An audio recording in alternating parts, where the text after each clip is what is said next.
ರಾಜ್ಯೋತ್ಸವ ಪ್ರಶಸ್ತಿ ಪುರಸ್ಕೃತರು ನಮ್ಮೆಲ್ಲರ ಆತ್ಮೀಯ ಪರಂಪೂಜರಾಗಿರ್ತಕ್ಕಂಥ ಬಂಡಿಗಣಿಯ ಅನ್ನದಾನೇಶ್ವರ ಶ್ರೀಗಳು ರೈತರ ಹೋರಾಟಕ್ಕೆ ಬೆಂಬಲಾರ್ಥವಾಗಿ ನಾಳೆ ಬೆಳಗ್ಗೆ ನೀವು 1,00,000 ಜನ ಸೇರಿದ್ರು ಸಹಿತ ಬೆಳಗಿನ ನಾಷ್ಟಾದ ವ್ಯವಸ್ಥೆಯನ್ನ ನಮ್ಮ ಮಠದಿಂದ ಮಾಡಿಕೊಂಡು ಬಂದು ಸೇವಾ ಮಾಡ್ತೀವಿ ಅಂತ ಹೇಳಿಕತ್ತಾರ.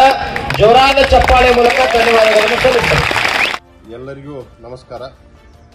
ಪ್ರತಿ ಟನ್ ಕಬ್ಬಿಗೆ 3,500 ದರ ನಿಗದಿಗಾಗಿ ಅಹೋರಾತ್ರಿ ಧರಣಿಯನ್ನು ನಡೆಸುತ್ತಿರುವ ನಮ್ಮ ರೈತ ಬಾಂಧವರೊಂದಿಗೆ ಧರಣಿಯಲ್ಲಿ ಪಾಲ್ಗೊಳ್ಳಲು ಕುಲ್ಲಾಪುರ ಕ್ರಾಸ್ ಹತ್ತಿರ ನಡೆಯುತ್ತಿರುವ ಒಂದು ಹೋರಾಟದಲ್ಲಿ ಮಾನ್ಯ ರಾಜ್ಯ ಅಧ್ಯಕ್ಷರು ನಮ್ಮೆಲ್ಲರ ನಾಯಕರಾದಂಥ ಸನ್ಮಾನ್ಯ BY ವಿಜೇಂದ್ರ ಅವರು ನಾಳೆ ಹೋರಾಟದಲ್ಲಿ ಪಾಲ್ಗೊಳ್ಳುವವರಿದ್ದಾರೆ.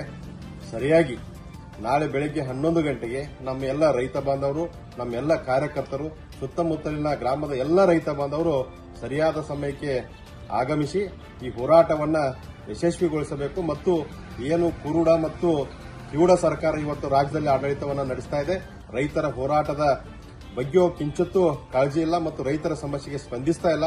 ತಕ್ಷಣ 3,500 ರೂಪಾಯಿ ದರವನ್ನು ನಿಗದಿ ಮಾಡಿ ರೈತರ ನೆರವಿಗೆ ಈ ಸರ್ಕಾರ ಧಾವಿಸಬೇಕಂತ ಹೇಳಿ ಈ ಸರ್ಕಾರಕ್ಕೂ ಕೂಡ ಎಚ್ಚರಿಕೆಯನ್ನು ಕೊಡುತ್ತಾ ನಾಳೆ ಸನ್ಮಾನ್ಯ BY ವಿಜೇಂದ್ರ ಅವರು ಏನು ಆಗಮಿಸ್ತಾ ಇದ್ದಾರೆ ಹೋರಾಟದಲ್ಲಿ ಭಾಗವಹಿಸಲಿಕ್ಕೆ ಹೆಚ್ಚಿನ ಸಂಖ್ಯೆಯಲ್ಲಿ ನಮ್ಮ ರೈತ ಬಾಂಧವರು ಕಾರ್ಯಕರ್ತರು ಆಗಮಿಸಬೇಕಂತ ಹೇಳಿ ತಮ್ಮಲ್ಲಿ ಕೈ ಮುಗಿದು ಪ್ರಾರ್ಥನೆ ಮಾಡಿಕೊಳ್ತೇನೆ.